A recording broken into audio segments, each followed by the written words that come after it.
इस कहानी को जरा ध्यान से सुनिएगा, क्योंकि ये कहानी आपके जिंदगी भर काम आएगी। नमस्कार दोस्तों, डे इंस्पायर्ड यूट्यूब चैनल में आपका दिल से स्वागत है। एक बार की बात है, एक समय महात्मा बुद्ध नगर वासियों को उपदेश दे रहे थे। महात्मा बुद्ध कह रहे थे कि संसार के इस माया जाल में मत फंसो, संसार से ऊपर उठो, संसार से ऊपर उठकर ही तुम संसार को जी सकते हो। यहां कोई अपना नहीं होता।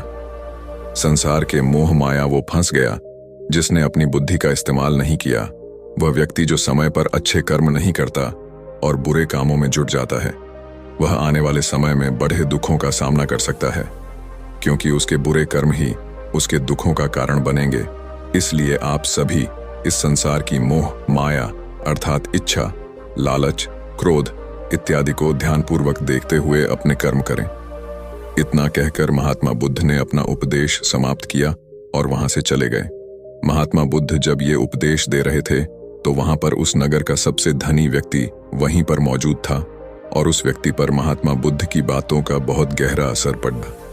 वह सोचने लगा कि अगर सब मोह माया है तो फिर व्यर्थ की मेहनत करना बेकार है। फिर फालतू में क्यों अपने समय को नष्ट किया जाए, जब अंत में कुछ भी नहीं बचने वाला। जब यहाँ पे कोई अपना नहीं होता तो फिर किसके लिए व्यर्थ की मेहनत की जाए। अब उसका मन अब संसारी जीवन में नहीं लगता था। वह संसारी जीवन से हटने लगा। अब उसे अपना सब कुछ किया हुआ व्यर्थ नजर आने लगा था। देखते ही देखते कुछ ही सालों में उसका सारा व्यापार चौपट होने लगा था। उस धनी व्यापारी के परिवार के सभी सदस्य उसे इस तरह से देखकर बहुत चिंतित रहने लगे थे, और जब भी कोई उससे बात करने की कोशिश करता था तो वह धनी व्यापारी एक ही बात कहता, ये धन दौलत तो सब बेकार की चीजें हैं, ये सब तो मोह माया है, सब बेकार है। भला हम रिश्ते निभाकर क्या करेंगे, ये सब तो मोह है। जीवन तो केवल एक ही है और वह है मुक्ति। अब तो केवल उसी की आस है, उसी की प्यास है। मैं इतना समझ चुका हूं कि अब से जो भी होगा वह सब अच्छा होगा।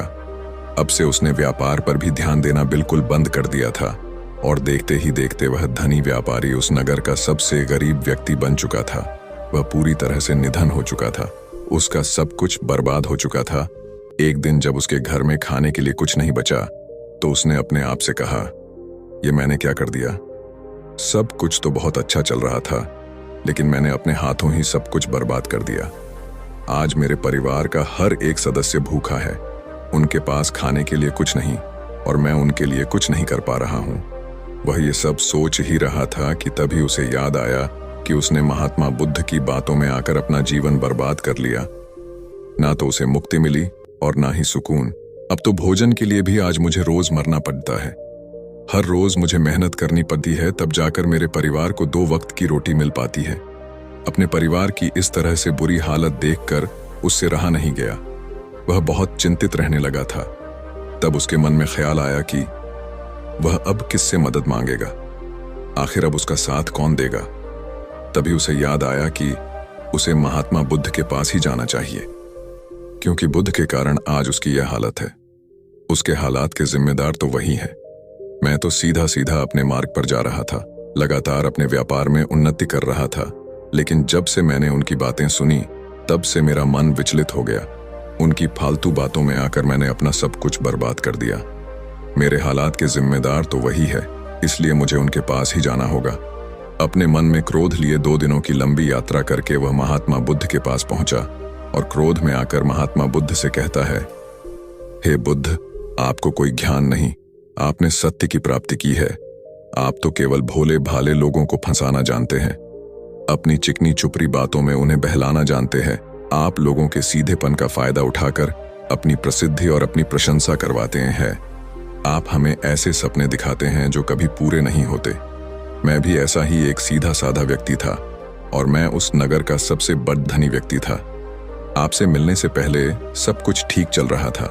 मेरे पास धन की कोई कमी नहीं थी, सारे ऐशो आराम थे, सारी सुख सुविधाएं थीं। लेकिन जब से मैंने आपका उपदेश सुना, मैं आपसे इतना प्रभावित हो गया कि मैंने आपकी बातों को ही मानना शुरू कर दिया और वो सारी चीजें छोड़ दी जो मुझे संसारी जीवन से जोड़ती थीं।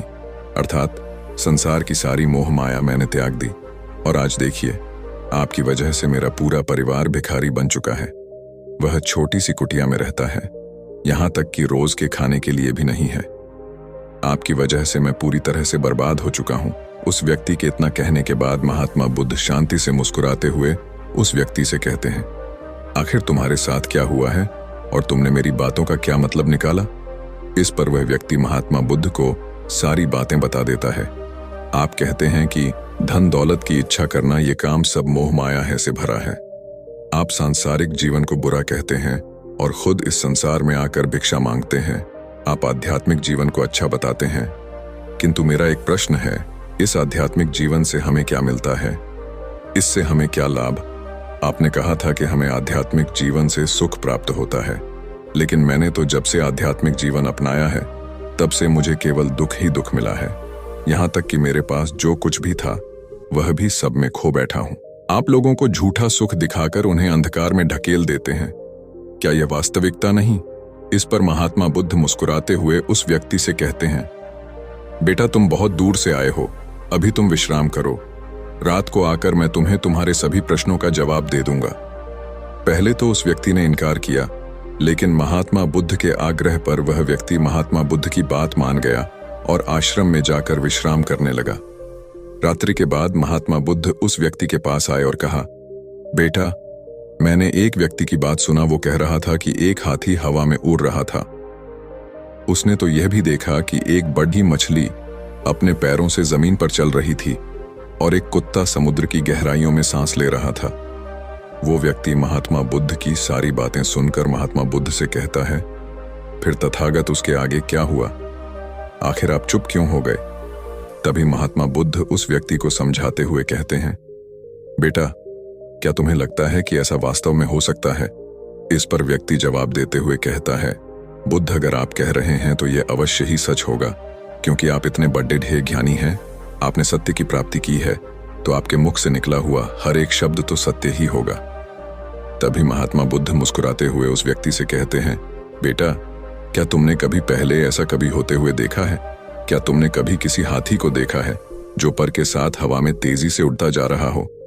इसके जवाब में वह व्यक्ति कहता है, तथागत मैंने तो कभी नहीं देखा। तभी महात्मा बुद्ध कहते हैं, तुमने मुझसे प्रश्न क्यों नहीं किया कि आखिर वह हाथी आकाश में कैसे उड़ सकता है? इसके जवाब में व्यक्ति कहता है, हे तथागत, आपके मुंह से सुनकर मुझे ऐसा लगा कि मानो बात सत्य हो, और आप कह रहे हैं तो ये सत्य ही होगा, इसलिए मैंने आपसे एक भी बार प्रश्न नहीं किया। तभी महात्मा बुद्ध उस व्यक्ति को समझाते हुए कहते थे, कभी किसी की बातों पर मत जाना, बल्कि खुद विचार करो, संयम से सोचो कि उस बात में कितनी सच्चाई है। जो व्यक्ति कह रहा है क्या वह सच है? आखिर वह कहना क्या चाहता है? हो सकता है कि वह कुछ और कहना चाहता हो और तुम उसका अर्थ कुछ और ही निकाल रहे हैं। कम से कम तुम्हें एक बार प्रश्न करके ये समझना तो चाहिए कि आखिर वह कहना क्या चाहता है। अगर तुम मुझसे पूछते कि आखिर वह हाथी हवा में कैसे उड़ सकता है, तो इसका जवाब मैं तुम्हें अवश्य देता। मैं तुम्हें ऐसा बताता कि एक छोटा सा बच्चा अपने खिलौनों के साथ खेल रहा है, वह हाथी को हवा में उड़ा रहा है और कुत्ते को पानी में डूबा रहा, और रही बात मछली की तो वह उसे जमीन पर चला रही है। क्या ऐसा संभव नहीं हो सकता? इसके जवाब में व्यक्ति कहता है, हाँ बिल्कुल ऐसा हो सकता है। महात्मा बुद्ध उस व्यक्ति को कहते हैं, इसी प्रकार मैं कभी किसी को निर्धन या गरीब होने के लिए नहीं कहता। निर्धनता या गरीबी तुम्हारे विकास में बाधक बन जाती है, जिससे तुम और कुछ नहीं सोच पाते, ना ही कुछ समझ पाते हो। इन भिक्षुओं को देखो, जब इन्हें भोजन की आवश्यकता होती है तो यह भिक्षा मांगने के लिए निकल पड़ जाते हैं, लेकिन यह भिक्षा कहाँ से आती है? इसके जवाब में व्यक्ति कहता है, हे तथागत, हर कोई रोज मेहनत करता है ताकि उसके परिवार का पालन पोषण हो सके, और जो वह मेहनत करता है उसके बदले में उसे कुछ पैसे मिलते हैं। उन पैसों से भोजन खरीदता है और वही भोजन वो आपको भी सौंपता है, और वहीं से भिक्षा आती है। तभी महात्मा बुद्ध उस व्यक्ति से एक और प्रश्न करते हैं, बेटा ये बात तो सत्य है, लेकिन तुम क्या मुझे ये बता सकते हो कि आखिर ये धन कहाँ से आता है? इसका जवाब देते हुए व्यक्ति कहता है, तथागत धन तो सभी लोग अर्जित करते हैं, सभी कमाते हैं। तभी महात्मा बुद्ध इस व्यक्ति को समझाते हुए कहते हैं, ठीक इसी प्रकार दुनिया में यदि हर कोई भिक्षा मांगने लग जाए तो आखिर भोजन कहाँ से आएगा? अनाज कौन उगाएगा? व्यापार कौन करेगा और लोगों की रक्षा के लिए धन कहाँ से इकट्ठा होगा, लोगों की जरूरतें कैसे पूरी होंगी। ये सुनकर व्यक्ति थोड़ा अचरज में पड़ गया और महात्मा बुद्ध से कहता है, किंतु हे तथागत, आप ही तो कहते हैं कि मनुष्य की इच्छा, कामना और वासना, लालच और क्रोध, ये सभी मनुष्य के विकार है और हमें इनसे दूर रहना चाहिए, तभी वह आत्मज्ञानी कहलाता है। तभी महात्मा बुद्ध कहते हैं, बेटा, मैं तो अभी भी यही कह रहा हूं कि मनुष्य को इन सब चीजों से दूर रहना चाहिए। इस पर व्यक्ति महात्मा बुद्ध की बात काटते हुए कहता है, पर दुनिया तो इसी पर चल रही है, इसके बिना भला या संसार कैसे चल सकता है। हर किसी को पैसों की जरूरत है, बिना पैसों के बाहर अपने परिवार को नहीं चला सकता, वह अपने परिवार का पालन पोषण नहीं कर सकता, वह अपने परिवार के लिए भोजन नहीं ला सकता, और यदि वह पैसे नहीं कमाएगा तो वह भूखा मर जाएगा। तभी महात्मा बुद्ध कहते हैं, बेटा, ये संसार इन चीजों से नहीं चल रहा है, इन चीजों से बिगड़ रहा है। इस पर व्यक्ति कहता है, ये तथागत, आखिर आप क्या कहना चाहते हैं? मैं आपकी बात समझ नहीं पा रहा। संसार में इच्छा, कामना, वासना और क्रोध ही तो है, और जब हम इनका त्याग कर देते हैं तब हम अध्यात्म के मार्ग की ओर आगे बढ़ते हैं, अर्थात मुक्ति के मार्ग पर, यानी कि हम सन्यासी के मार्ग पर चलते हैं। इस पर महात्मा बुद्ध जवाब देते हुए कहते हैं, बेटा, तुमने जो कुछ कहा वह भी एक बहुत बड़ा सत्य है। इच्छा, कामना, वासना और क्रोध ऐसे ही बुरी भावनाओं को छोड़ देने से हम संसार छोड़कर सन्यासी हो जाते हैं, और इन्हीं सभी चीजों को छोड़कर भी हम संसार में जी सकते हैं, धन कमा सकते हैं, मान, पद, प्रतिष्ठा और सम्मान कमा सकते हैं, क्योंकि हम सब अपना कर्म ही तो कर रहे। एक किसान खेती करता है, पर वह अपनी खेती बिना बुरी भावनाओं के भी कर सकता है। एक व्यापारी व्यापार करता है और इस व्यापार में चीजों को यहाँ से वहां पहुंचना होता है, और वह व्यापारी इन चीजों को बिना बुरी भावना के कर सकता है। ठीक उसी प्रकार एक राजा भी अपनी प्रजा की रक्षा करता है, और वह भी अपने कर्म बिना किसी बुरी भावना के कर सकता है। और एक भिक्षु इन सभी लोगों को सही प्रकार और सही कार्य करने के लिए मार्गदर्शन करते हैं। जो उस भिक्षु का क्रम है, जो उसका कार्य है, और जो व्यक्ति जागृत होकर अपने कर्मों का सही पालन करता है, वास्तविकता में वही सन्यासी हैं, वही भिक्षु है। क्योंकि हम जो भी कर्म कर रहे हैं वह हमारा इस संसार में रहने के लिए, जीवित होने के लिए, जीवन जीने के लिए केवल एक माध्यम मात्र ही है। उसे छोड़कर हम कुछ भी नहीं पा सकते, और हमारे सभी कर्म करते हुए हमारा मुख्य उद्देश्य जागृत होना है, खुद को पहचानना है। एक बार यदि हमारे भीतर ज्ञान का उदय हो गया, तब हम चाहे जो भी करें, वह फिर संसारी हो या सन्यासी, सब एक ही होते हैं। इस पर व्यक्ति महात्मा बुद्ध से कहता है, हे बुद्ध, किंतु मैंने तो देखा है कि आप अपने संघ में उन लोगों को भी शामिल कर लेते हैं जो लोग अपने परिवार को छोड़कर आए, अपने माता पिता को, अपने बीवी बच्चों को छोड़कर आए। क्या आप उनसे कभी ये कहते हैं कि जाकर अपनी जिम्मेदारियां पूरी करो और धन कमाओ, और वहीं पर रहकर तुम आत्मज्ञान प्राप्त करो? उस व्यक्ति के प्रश्न का जवाब देते हुए महात्मा बुद्ध कहते हैं, क्या तुम हाथी को हवा में उड़ा सकते हो? इसके जवाब में वह व्यक्ति कहता है, नहीं, मैं नहीं उड़ा सकता। तभी महात्मा बुद्ध कहते हैं, केवल एक बच्चा ही हाथी को हवा में उड़ा सकता है। ठीक उसी प्रकार जिस व्यक्ति को जो बनना है वह तो वह बनकर ही रहेगा। जैसे किसी व्यक्ति को व्यापारी बनना है तो वह व्यापारी बनेगा, ठीक इसी प्रकार यदि किसी व्यक्ति को आत्मज्ञान की प्राप्ति करनी है तो उसे सब कुछ तो त्यागना ही होगा। आगे महात्मा बुद्ध उस व्यक्ति से कहते हैं, बेटा, क्या तुम सब कुछ छोड़कर आत्मज्ञान के मार्ग पर आगे बढ़ते, या फिर तुम ये सोच रहे थे कि इस रास्ते पर चलकर जीवन आसान हो जाएगा, जो होगा सब अच्छा होगा, सब कुछ अपने आप ही मिलने लगेगा, मुझे तो कुछ करने की आवश्यकता ही नहीं पड़ेगी, सारे दुख दर्द सब कुछ समाप्त हो जाएगा और जीवन में चमत्कार होने लगेगा और अंत में मुक्ति भी मिल जाएगी। महात्मा बुद्ध की यह बात सुनकर उस व्यक्ति को अपनी गलती का एहसास हो गया। वह महात्मा बुद्ध के चरणों में गिर पड़ा और कहने लगा, हे तथागत, आप सत्य कहते हैं। मैंने तो कुछ ऐसा ही सोचा था, क्योंकि मेरा व्यापार सही नहीं चल रहा था तो मुझे लगा कि सब कुछ छोड़कर सब मिल जाएगा, मुझे कुछ करने की आवश्यकता ही नहीं पड़ेगी और मेरे सारे दुख दर्द हमेशा हमेशा के लिए खत्म हो जाएंगे और मैं आत्मज्ञान भी प्राप्त कर पाऊंगा। तभी महात्मा बुद्ध उस व्यक्ति से कहते हैं, बेटा, भिक्षु हो जाना कोई आसान बात नहीं है, इसके लिए सब कुछ त्यागना पड़ता है। एक एक चीज जिसे तुम बहुत प्रेम करते हो वो सारी चीजें तुमसे एक एक करके दूर हो जाती है। तो क्या तुम भिक्षु बनने के लिए तैयार हो? क्या तुम सब कुछ छोड़कर अध्यात्म के मार्ग में आगे बढ़ना चाहते हो? इसके जवाब में व्यक्ति कहता है, हे तथागत, मुझे मेरी गलती का एहसास हो चुका है। मुझे भिक्षु नहीं बनना, मैं तो व्यापारी ही ठीक हूं। मैं तो अपने संसारी जीवन में ही खुश था। परंतु अब भी मेरे मन में एक प्रश्न शेष बचा है। अगर आपकी आज्ञा हो तो वह प्रश्न भी मैं आपसे पूछना चाहूंगा। तभी महात्मा बुद्ध उसे आज्ञा देते हैं। इस पर व्यक्ति कहता है, तथागत, आप ही तो कहते हैं कि धन नहीं कमाना चाहिए। पद, प्रतिष्ठा, अहंकार हमें दुख की ओर ले जाते हैं। और संसार में यही तो है। और क्या है, यदि हमें संसारी जीवन जीना है तो हमें ये सब तो करना ही पड़ेगा।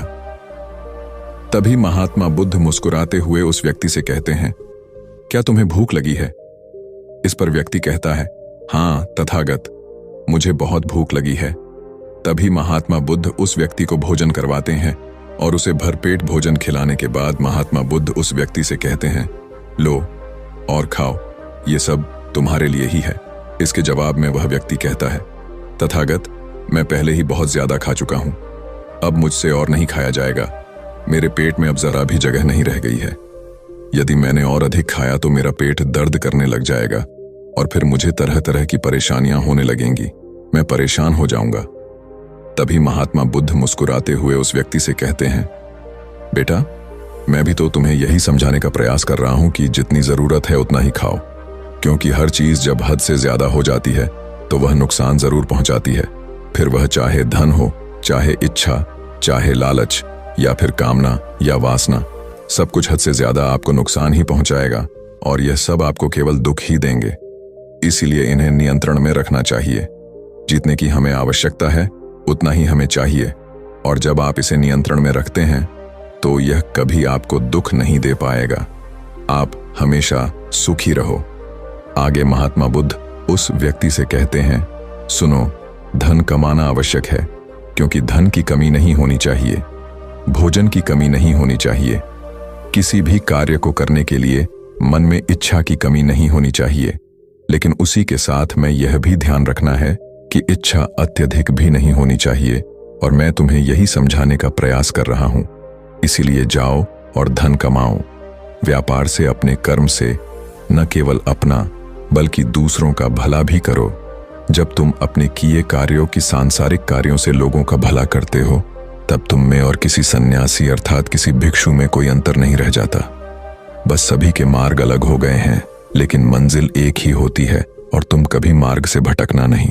तुम लोगों की संगत में रहना जो तुम्हें अपने आत्मज्ञान के सीधे मार्ग पर ले चले, जो सांसारिक जीवन से हटकर नए जीवन में प्रवेश करवाएं, क्योंकि वे लोग बुराइयों से लड़ने में तुम्हारी मदद करेंगे। तुम्हें ताकत मिलेगी और तुम लगातार बिना विचलित हुए अध्यात्म के मार्ग पर लगातार आगे बढ़ाते चले जाओगे। इतना कहकर महात्मा बुद्ध शांत हो गए। वह व्यक्ति महात्मा बुद्ध को प्रणाम करके कहता है, ये तथागत, आपकी शिक्षा ये तो बिल्कुल अलग है। आप जो कहते हैं उसके पीछे का अर्थ कुछ अलग ही होता है, बहुत सीधा और सरल, लेकिन हम उसे समझ नहीं पाते। आपके पास चमत्कार का आश्वासन नहीं है, पर आपके पास वह मार्ग है जिसमें मार्ग पर चलकर मैं अवश्य ही अध्यात्म को प्राप्त कर सकता हूं, जिससे मेरा और लोगों का सभी का भला होगा। हे तथागत, ये मेरी ही गलती थी कि मैंने आपकी बातों का गलत मतलब निकाला और एक व्यापारी होकर भी मैंने अपने कर्म को छोड़ दिया और ये सोचने लगा कि अब अपने आप सब कुछ अच्छा ही होगा। लेकिन यह सत्य है कि अपने आप कुछ नहीं होता। जब हम हाथ पैर चलाएंगे, काम करेंगे, कर्म करेंगे, तभी हमें फल मिलेगा। जब हम हाथ पैर मारना छोड़ते हैं तो नदी का बहाव हमें अपने साथ बहा कर ले चला जाता है और तब हमारे हाथों में कुछ नहीं रह जाता। और यही मेरे साथ भी हुआ है। तथागत, आज से मैं आपको वचन देता हूं कि मैं अपना कर्म पूरी ईमानदारी के साथ करूंगा। आपके दिए हुए मार्ग पर मैं पूरी ईमानदारी से चलूंगा। मैं आपको वचन देता हूं कि मैं एक अच्छा व्यापारी और एक अच्छा इंसान बनकर रहूंगा। मैं आत्मज्ञान के मार्ग पर अपने कर्म करते हुए आगे बढ़ता रहूंगा। इतना कहकर वो व्यक्ति महात्मा बुद्ध को प्रणाम करके वहां से लौट गया।